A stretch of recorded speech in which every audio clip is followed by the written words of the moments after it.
বাড়িতে না একটা লাউ ছিল, তো ভাবলাম এই লাউটার আজকে কোপ্তা বানানো যাক। তো লাউটার অর্ধেক লাউটাকে ছুলে নিয়েছি, তারপরে ভালো করে গ্রেট করে নিয়েছি, আর একটা আলুও দিয়েছি।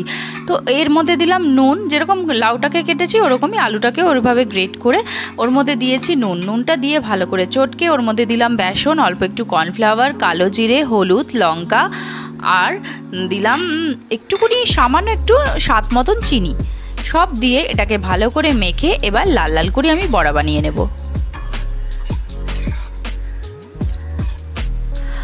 প্রথমে যখন একটু তেলটা গরম হবে তখনই দিয়েছি, না হলে এটাকে যদি না গরম হলে দিলে বড়াগুলো অনেকটা নরম, তো সেই জন্য ভেঙে যেতে পারে। তো এর মধ্যে তোমরা চাইলে একটু চালের গুঁড়োও দিতে পারো।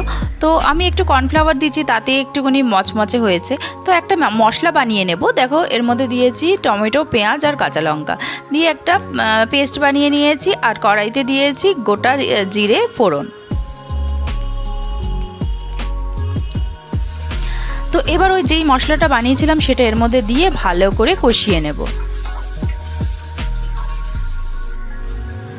তো এবারে এর মধ্যেও দিয়ে দিয়েছি হলুদ গুঁড়ো, লঙ্কা গুঁড়ো, জিরে গুঁড়ো, তো একটু কাশ্মীরি লঙ্কা গুঁড়োও দিয়েছি। দিয়ে ভালো করে মশলাটা ভালো করে নেড়ে চেড়ে কষিয়ে নেব। তার মধ্যে দেব আদা রসুনের পেস্ট।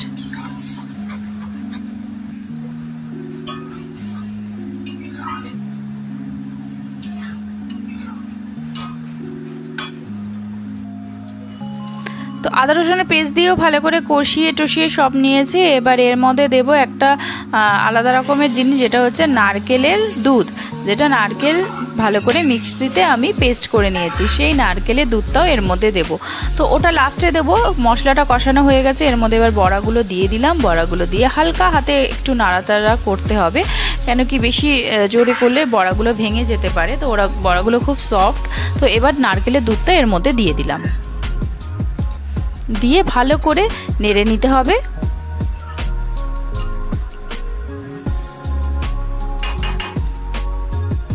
দেখো এবার বড়াটা ফুটে গেছে। এবার এর মধ্যে দিলাম অল্প একটু ঘি, আর দেব অল্প একটু গরম মশলা।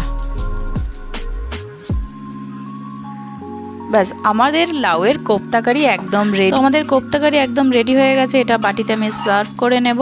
তো আমি একটু শুকনো শুকনোই রাখছি। তো চলো এই ভিডিওটা এখন এখানে এন্ড করছি। তোমাদের এই রেসিপিটা ভালো লাগলে অবশ্যই একটা লাইক করে দিও।